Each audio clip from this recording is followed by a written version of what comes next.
Hey guys, we're out here at the National Park again, and we're going to do another quick segment for our item versatility series. Stick with me, be right back.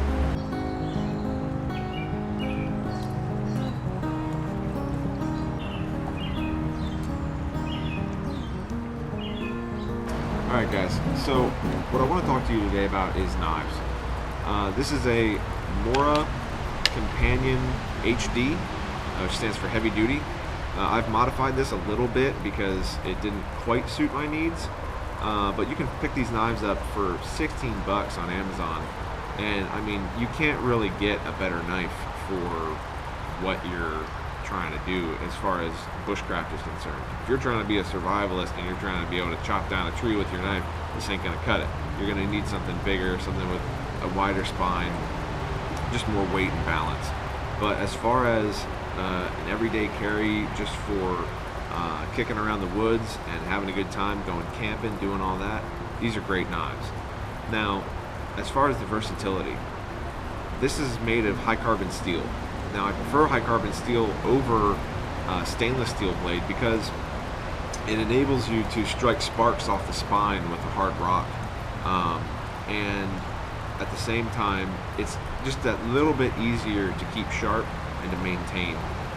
Say for instance, if you had to sharpen it with a nice smooth river rock or something like that. Now this blade is a 3/4 tang. The tang comes down to roughly here. It does taper. It doesn't necessarily go to a rat tail like you see a lot of non-full tang knives do.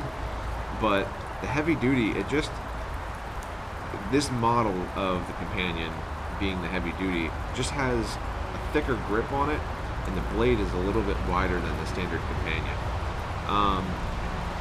But as far as knives in general, something that is 4 inches or greater, 4 to 5 inches I would say,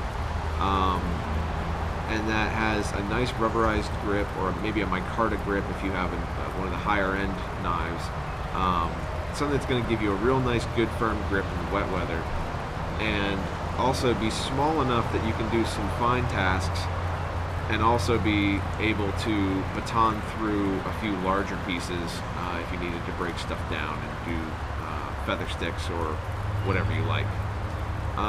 So this over a cheap folding knife or something like that is just such a better option for a one tool type carry when you're doing an ultralight kit.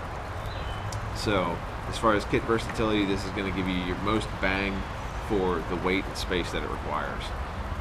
It also comes with a nice sheath. You want to have a nice sheath that can go in your bag, that's nice and sized for that, or if you want to throw it on your hip, you can. And this in particular is a great knife for that. So I'm probably gonna have to put more knife in the title of this video now because it's almost like an ad for them. But it's really not. It's more for knives in general. I just think that this is an excellent choice for someone starting out. One thing that I do prefer, that I did have to modify this for, is I like a blued blade. It just gives better corrosion prevention for a carbon steel blade than just having it bare. And also I had to modify the spine right here a little bit. I just took a file, I planted in a vise and took a file to it and just real gently put a nice 90-degree edge on that spine so that I'm able to quickly hit a ferro rod. And you can see that as an example in part 3 of my thermal regulation series. I mean, it just hits, boom, one spark, goes right off, no problems. So as far as knives, this is a great option. That just gives you a few criteria to go off of. Like I said, if you're just starting out, 16 bucks for one of these knives, you cannot beat that. So until then, or until later, this is the Appalachian Dave, and see you in the sticks.